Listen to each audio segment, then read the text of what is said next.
follow true crime long enough, you start to feel a little desensitized. You feel like you have seen, read, watched, heard it all. Nothing can shock you anymore until a story comes along so vile and so disturbing that it leaves you stunned.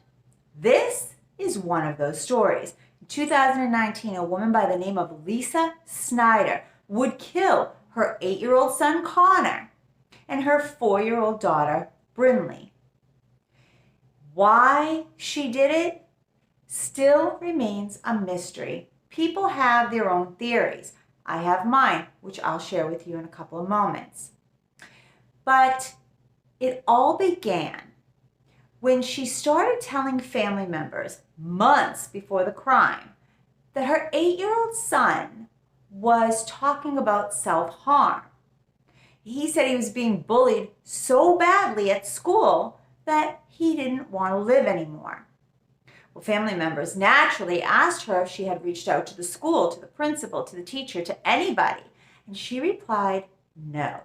She stated that Connor wouldn't give her details of the bullying because he didn't want her to talk to anybody at the school about it. This alone makes her story suspect.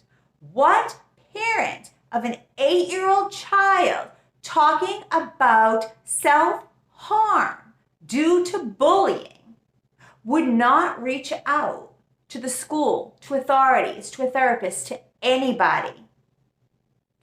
But she even took it further. She stated that her son had been losing a tremendous amount of weight in only a couple of months, like 20 pounds, because the children were calling him fat. And he was so self-conscious that he was essentially starving himself. Again, she never reached out to the doctor. She never reached out to a therapist. Nobody. Well, the oldest son, who's 17 years old, actually sat down with his younger brother and he asked him about it. He asked him if everything was okay at school. He asked him if he was being bullied.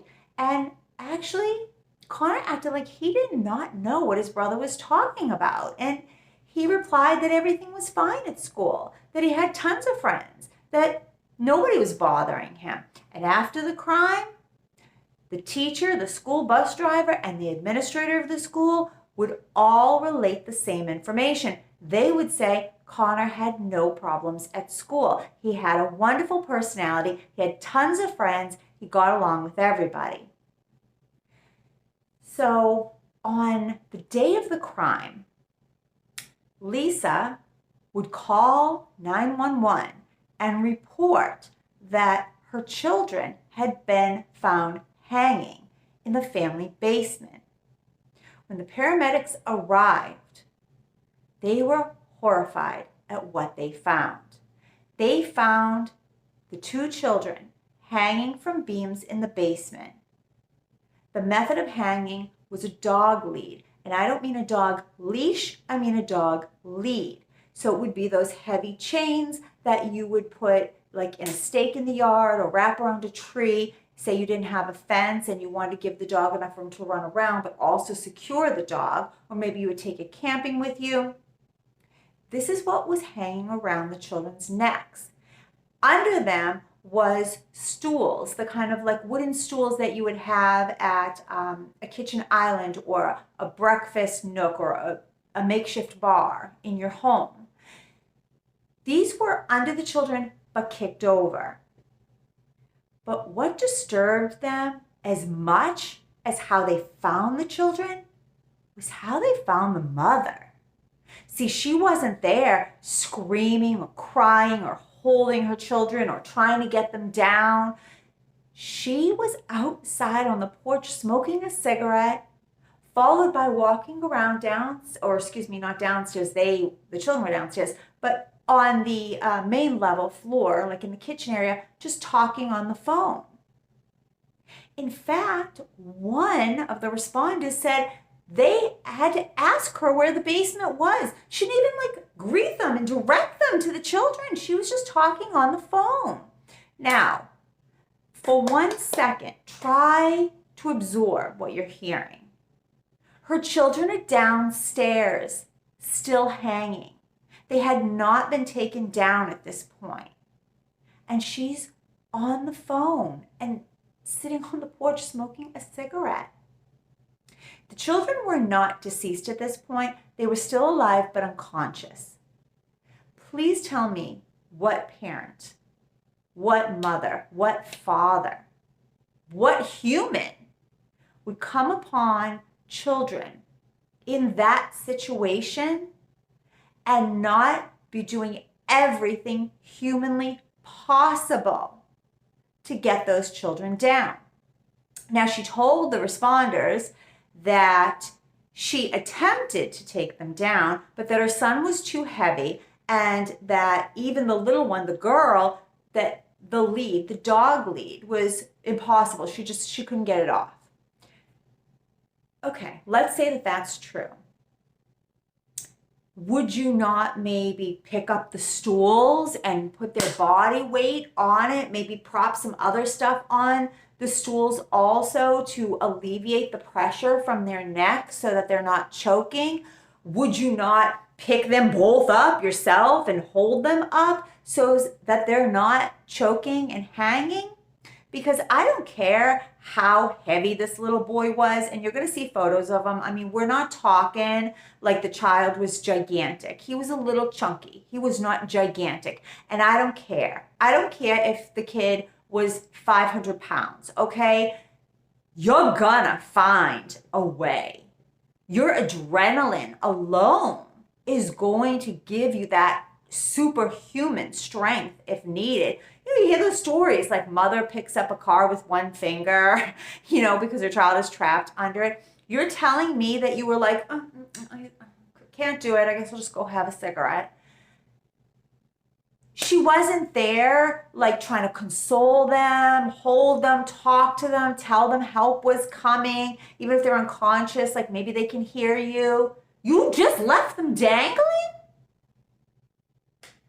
Everything about this scenario was suspicious. For all her planning, for all her plotting, what she never considered was that it would be her demeanor that would sink the ship for her.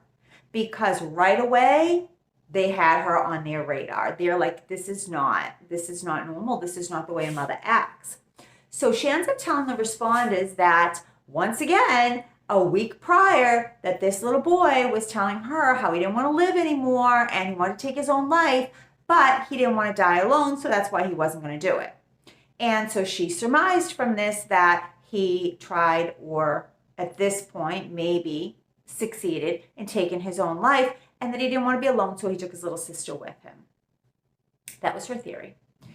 Again with the 8-year-old that wants to kill himself, and she doesn't, have him put anywhere for observation. She doesn't go to therapists. She doesn't do anything, okay? She just sits back and, waits for him to do it.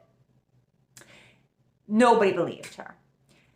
They get to the hospital, and while the children are undergoing life-saving attempts, like every measure possible for these children, this woman, I kid you not, starts going on Facebook. She's trying to, garner up sympathy. Oh, my children might not make it, da-da-da-da-da.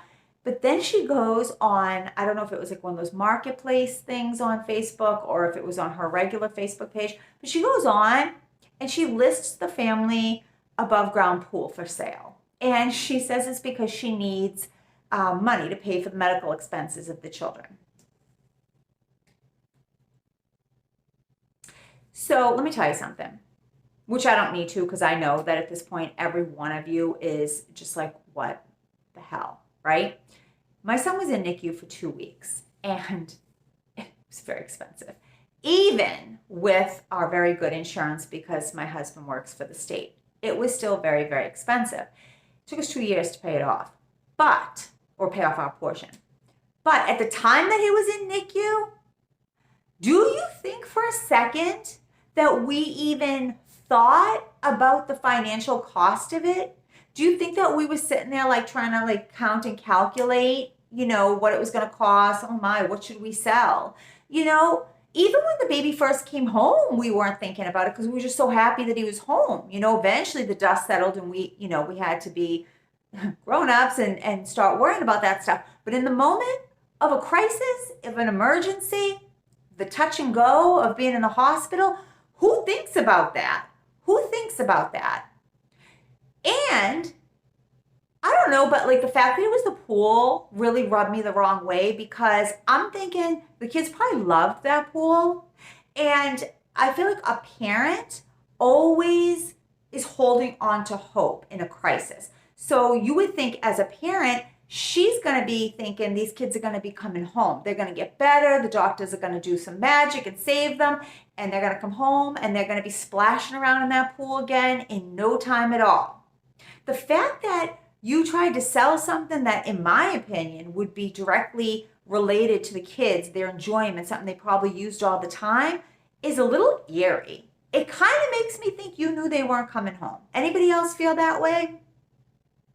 So they did end up dying. It was 3 days later when a decision was made to take them off life support. And I will say she had nothing to do with that decision because at this point, they all had eyes on her and they all had her under suspicion. So she was not allowed to make that decision. And I'm not really sure who did make the decision, but it was made. The children were taken off life support and they passed away.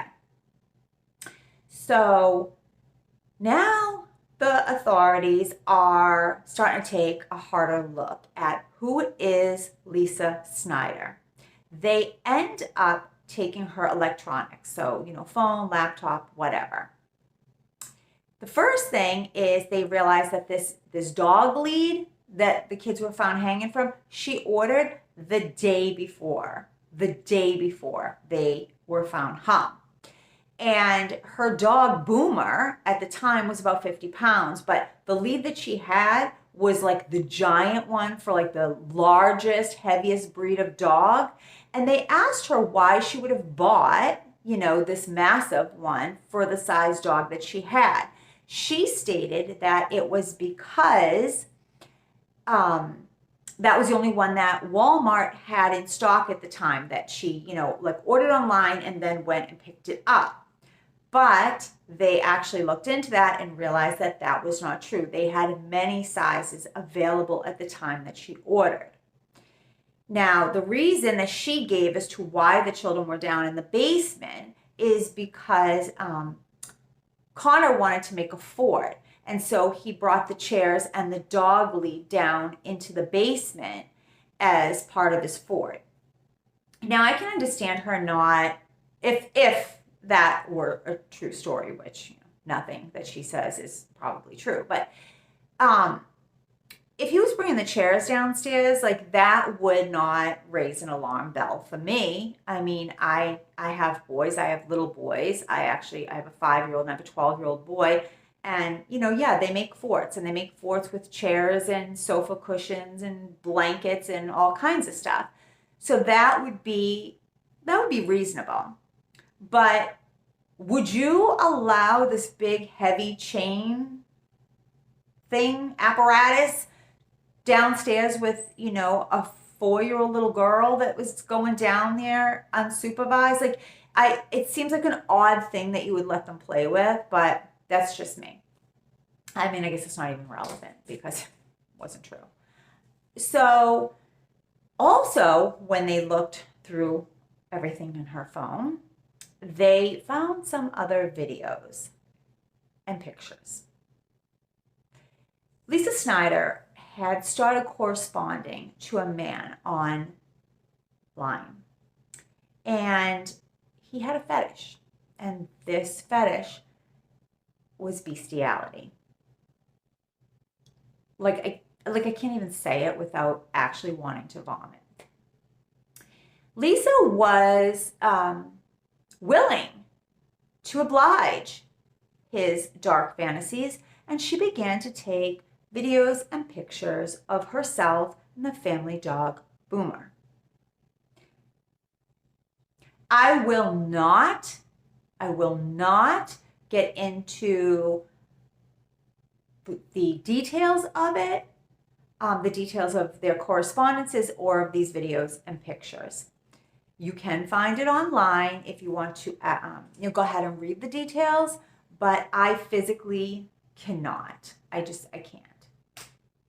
So she apparently also told this man that she was very unhappy being a stay-at-home mom, that she didn't like it, she didn't want to do it, and also she was complaining to him that she wanted to come and meet him in person, but that she couldn't get anyone to watch the kids for that length of time. Now, this man has not been identified as of yet publicly, so I don't know, the distance between where they lived or how long she would have needed someone to watch the kids, but she was complaining that she wouldn't have anybody to watch them long enough for her to come and see him. And she was, actually she was talking about how her own mother would, give her a hard time. She didn't want to deal with it. Like, this was, in my opinion, this was part of her motive. I think that the kids were in the way. I think that she found this sicko, and for whatever reason, she wanted to pursue a relationship with him, and the children were just in the way. That's my opinion. Tell me what you think and what your opinion is of it. But they found all of this stuff, and obviously she was arrested. So when this all went to the first stages of trial, and to this day she hasn't gone through a full trial, but all the preliminary stuff, what evidence would be allowed, what evidence wouldn't be allowed, gathering experts, that stuff's been going on, because this was only 2019, and they were in court just this past March, like a month ago, not even a month ago, and they're supposed to be back in court in May. The defense attorney wanted all of this stuff about the dog thrown out of the trial. Like, she would be charged separately for animal cruelty, but they didn't want this added into her criminal case for the murder of the children. And I kind of see why, because the judge even agreed that it wouldn't be part of the trial.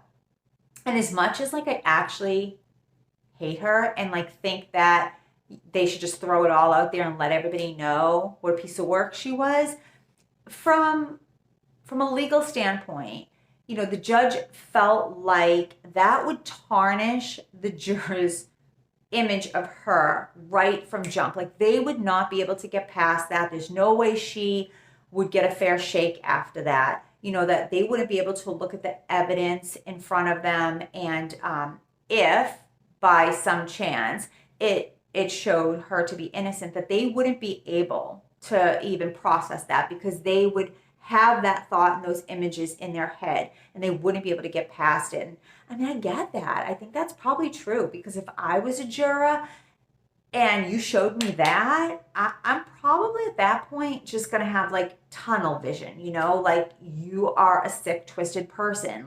So naturally you also killed your children. So, and everything in this video, or at least her guilt of the children, is allegedly. The dog stuff is not allegedly. There's proof of that. There's videos, there's pictures, whatever. But as far as the children, I guess I have to say allegedly, because she hasn't been convicted. But her attorney wanted to argue that she was insane, that she had a smorgasbord of mental health issues, and he did not think that she would be competent to stand trial. But after observations, evaluations, and all of that, it actually was determined that she could stand trial. Now, obviously, I believe wholeheartedly that she has stuff going on, because no person in their right stable mind would have done any of this. But to say that she is legally insane, see, that definition doesn't mean that you have mental illness. That means that you did not know right from wrong at the time that something occurred. Well, let me tell you something. You spent all that time planning, setting the stage, getting ready to sell your narrative to the police, making sure that everybody had, this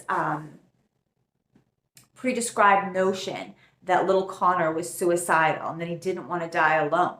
So that when they found him and that his little sister was with him, they would just think, oh my gosh, he finally did it. If you were calculated enough to do all of that, then I'm sorry, you can stand trial and you can face the music. So also, her defense attorney tried to argue that part of her mental illness gave her this need to save her children. And I mean by like taking them out of this world.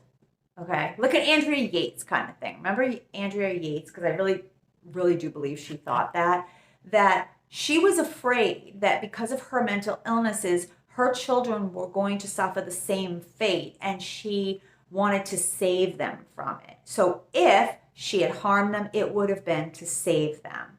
So listen, the trial at some point will get underway. It's been a long time. It doesn't look like it's really even close to starting, but we'll be watching and we will definitely update when it does. She is facing the death penalty, although Pennsylvania hasn't been very proactive in going through with death penalty cases, but she could at least end up getting the death penalty. So tell me what you think. Do you think that she had to be absolutely out of her mind and have no real ownership or responsibility for what happened, that she just actually was so far gone? Or do you think that this woman was just vicious, demented, cold, sick, twisted, perverted? Look, I'm like actually not very biased here, right? I'm trying to like feed you all of these adjectives so you'll be on board with me. But tell me your thought. It's a devilish case. It's hellish. It's disgusting.